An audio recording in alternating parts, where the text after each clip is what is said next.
Hola, ¿qué tal? El día de hoy vamos a hablar de las lesiones multiligamentarias de la rodilla. Soy el doctor Iván Vladimir Cárdenas García, nos encontramos en el Centro de Ortopedia y Medicina del Deporte y el profesor titular es el doctor José Alberto Reyes Pedrosa. Las lesiones multiligamentarias están definidas como la lesión de dos o más de los ligamentos principales de la rodilla, ya sea el ligamento cruzado anterior, el posterior, los colaterales y la esquina posteromedial o posterolateral. Regularmente el término de lesión multiligamentaria y luxación de rodilla se utilizan como sinónimos, sin embargo las luxaciones de rodilla a menudo resultan en lesiones multiligamentarias, pero algunas lesiones multiligamentarias no presentan una luxación de rodilla. Una luxación de rodilla se caracteriza típicamente por la ruptura de ambos ligamentos cruzados, con o sin lesión asociada a grado 3 de los colaterales. Sin embargo, se han reportado algunos casos en la literatura de luxaciones de rodilla con un ligamento cruzado intacto. En cuanto a la epidemiología, tenemos que la incidencia va del 0.02 al 0.2% de todas las lesiones ortopédicas. Es más común en hombres con 4 a 1 sobre las mujeres y se cree que la incidencia es mayor debido a que hasta el 50% de las luxaciones de las rodillas se reducen espontáneamente. En la edad de entre los 15 y los 29 años, el mayor riesgo es por lesiones deportivas, lo cual representa el 33% de todas las lesiones multiligamentarias de la rodilla. Sin embargo, la mayoría de las lesiones son por alto impacto, como los accidentes automovilísticos y caídas de gran altura. También es importante mencionar que la obesidad es un riesgo de lesión neurovascular asociada. Es importante recordar los planos de movimiento de la rodilla, la rotación interna y externa en el plano axial, la traslación anterior y posterior en el plano sagital y el varo y valgo en el plano coronal. La rotación interna de la rodilla está principalmente restringida por el ligamento oblicuo posterior en el rango de flexión de 0 a 30 grados y durante la extensión completa, mientras que el ligamento colateral medial es el principal en ángulos de flexión más amplios y es complementario del ligamento oblicuo posterior. La rotación externa está restringida principalmente por las estructuras de la esquina posterolateral, con restricción secundaria del ligamento oblicuo posterior y demás estructuras extraarticulares.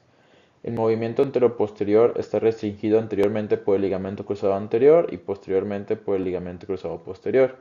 El varo está restringido por el ligamento colateral lateral y el valgo por el ligamento colateral medial.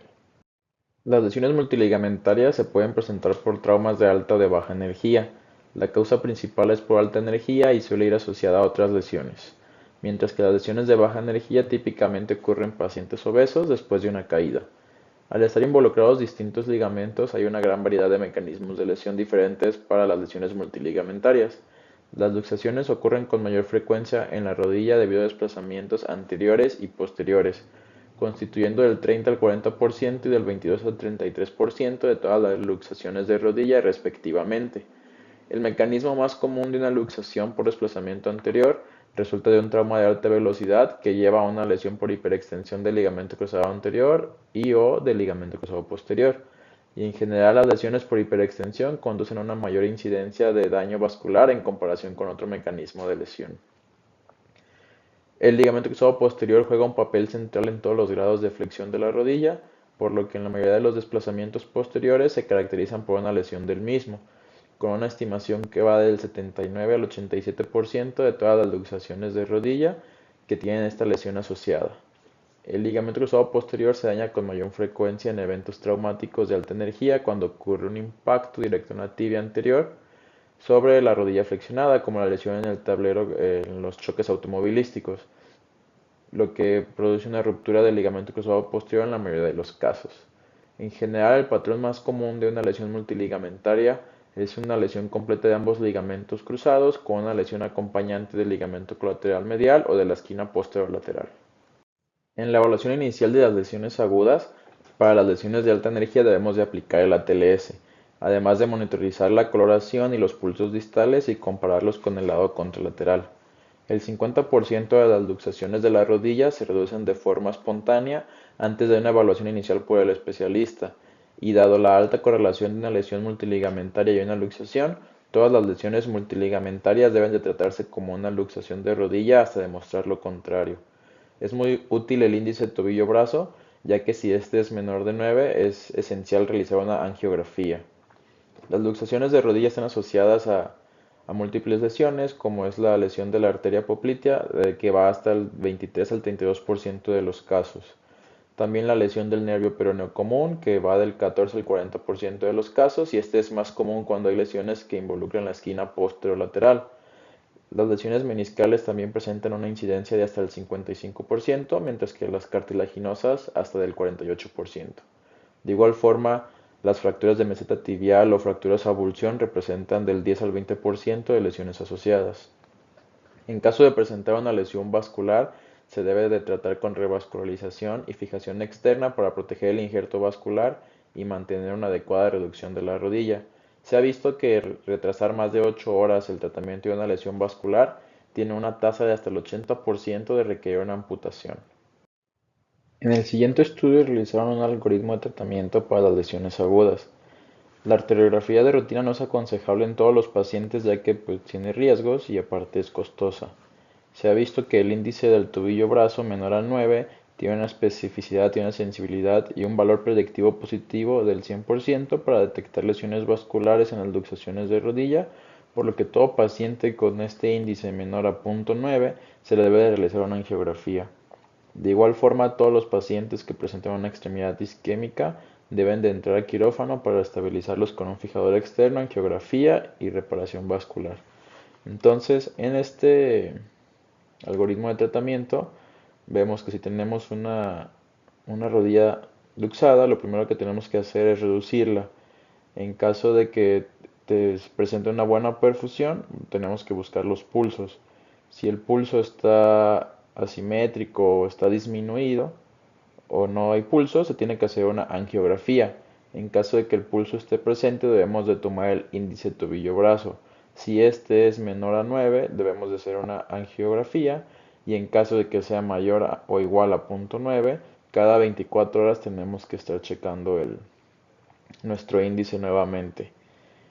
En caso de que al reducir la rodilla no presentemos una perfusión adecuada, que la extremidad esté isquémica, debe de pasar directamente a quirófano para valorar un bypass vascular. Se debe de hacer una fijación externa esquelética y ya ahí mismo en quirófano realizar una angiografía. Y ya con el resultado de la angiografía debemos de valorar si requiere una reparación vascular o una reconstrucción vascular. Y en caso necesario se puede llegar a unas fasciotomías para disminuir la presión. En cuanto a las lesiones crónicas, suele ser en pacientes en los cuales no se diagnostican adecuadamente por presentar múltiples lesiones asociadas. Hasta el 27% de las luxaciones de rodilla suelen presentarse con una lesión que pone en peligro la vida.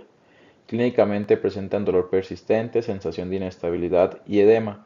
De igual forma se debe evaluar adecuadamente todas las estructuras de la rodilla, los ligamentos cruzados, la esquina posterolateral y posteromedial y los ligamentos colaterales. En cuanto a la exploración física, hay múltiples pruebas, las más específicas y sensibles para cada ligamento.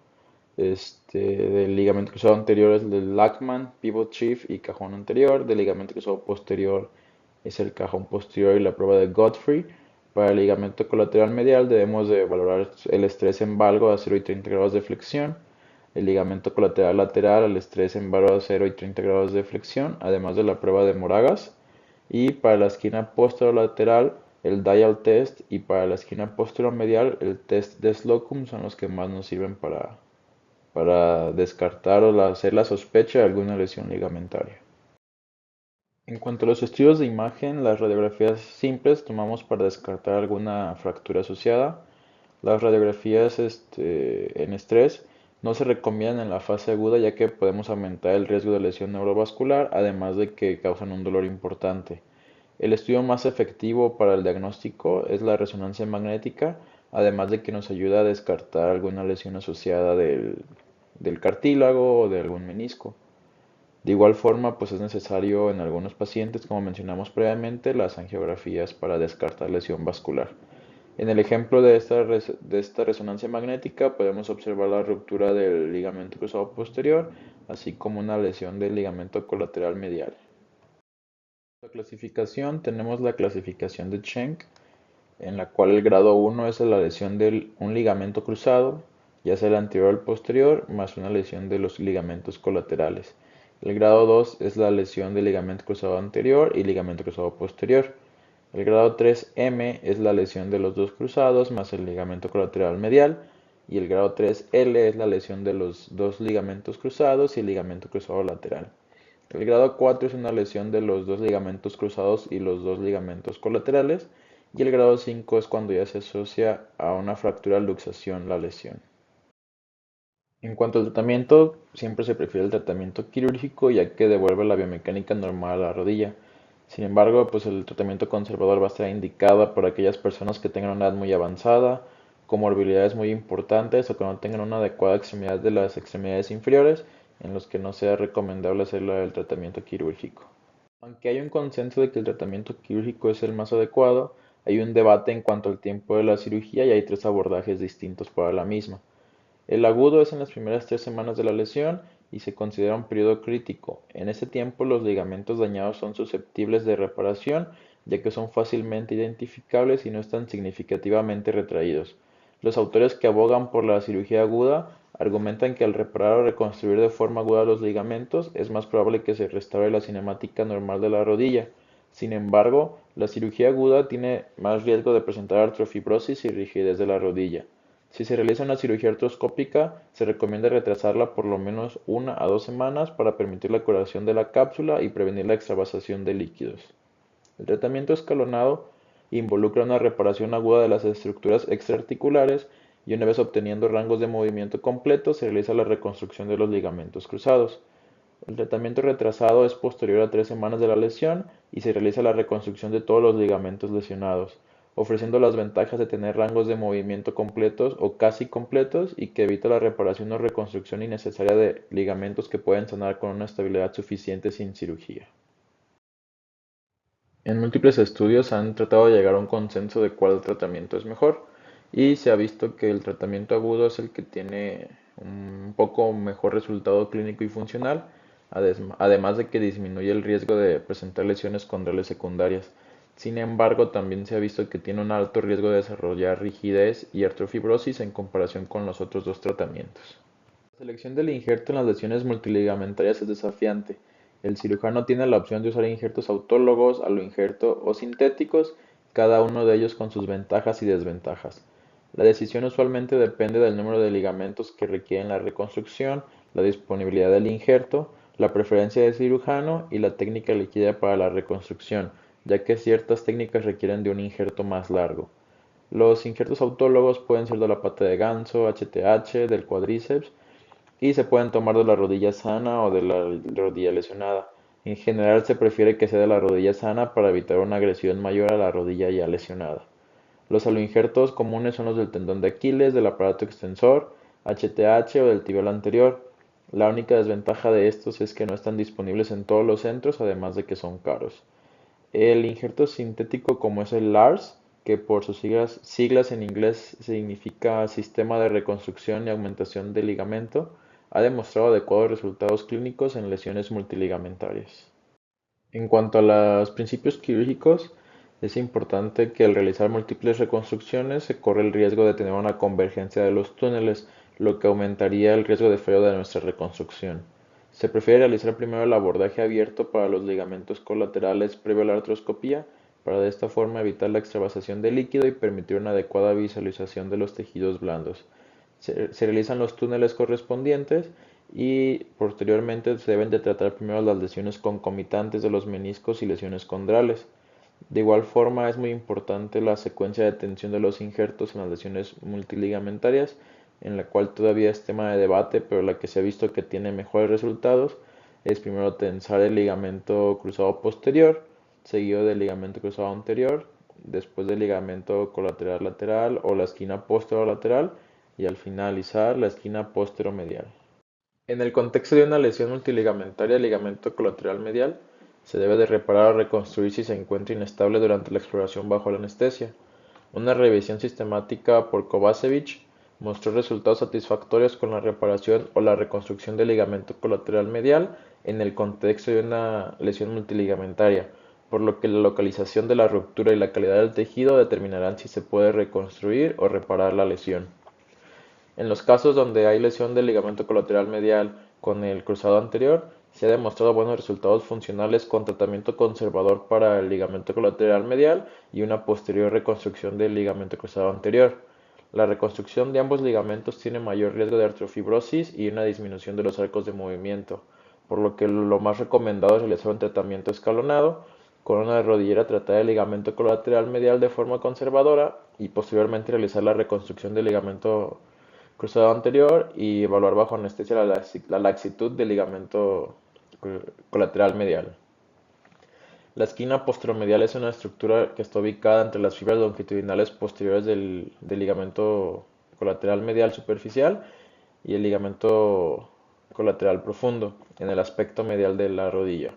Las estructuras importantes en esta área son el ligamento oblicuo posterior y el semimembranoso, el ligamento popliteo oblicuo y el cuerno posterior del menisco medial. El ligamento oblicuo posterior es de las estructuras más comúnmente lesionadas de la esquina posteromedial, el cual es un estabilizador principal para la rotación interna de la tibia durante la flexión, además de que previene la traslación posterior tibial y el estrés en valgo en la extensión completa, por lo que este se debe de reconstruir o reparar y no tenemos una evidencia clara de cuál de las dos técnicas es mejor para reparar el mismo. En cuanto a las estructuras laterales, en caso de que se presente la lesión únicamente del colateral lateral, se prefiere la reconstrucción del mismo, ya si tiene la lesión de la esquina posterolateral, que es el ligamento colateral lateral, el tendón popliteo y el ligamento popliteo peroneo, hay diferentes técnicas que están descritas para la reparación del mismo, siendo los que mejores resultados tienen la de Arciero y la Prat, por lo que se aconseja utilizar de estas dos y de igual forma se prefiere en el contexto de una lesión multiligamentaria utilizar un aloinjerto de Aquiles. En cuanto al ligamento cruzado anterior, se prefiere usar el injerto autólogo discotibiales de la rodilla contralateral y usar aloinjertos en el resto de los ligamentos. Se prefiere la técnica de unas ya que no se ha demostrado ninguna ventaja significativa a las dos haces, además de que debemos evitar la convergencia de túneles. En cuanto al ligamento cruzado posterior, de igual manera se prefiere utilizar injerto autólogo de isquiotibiales en caso de ser posible, si no se puede realizar la reconstrucción con un aloinjerto. Y de igual forma se prefiere utilizar la técnica de unas, ya que los dos haces no han demostrado ninguna ventaja significativa y nos ayuda a evitar la convergencia de túneles. En cuanto a la rehabilitación, al presentar múltiples lesiones y un daño extenso a los tejidos blandos, la rehabilitación es muy desafiante. Una movilidad temprana está asociada con mejores arcos de movimiento en comparación con retrasar la movilidad. Se tiene que restringir la carga al mínimo en las primeras 6 semanas y alrededor de las 2 semanas se permiten los arcos de movimiento de 0 a 90 grados en prono, ya que se ha visto que disminuye la rigidez y mejora los arcos de movimiento. A las 6 semanas se inicia el apoyo y a partir de aquí se debe de personalizar aún más la terapia según las necesidades de cada paciente, conforme a obtener los arcos de movimiento y la marcha sin el apoyo.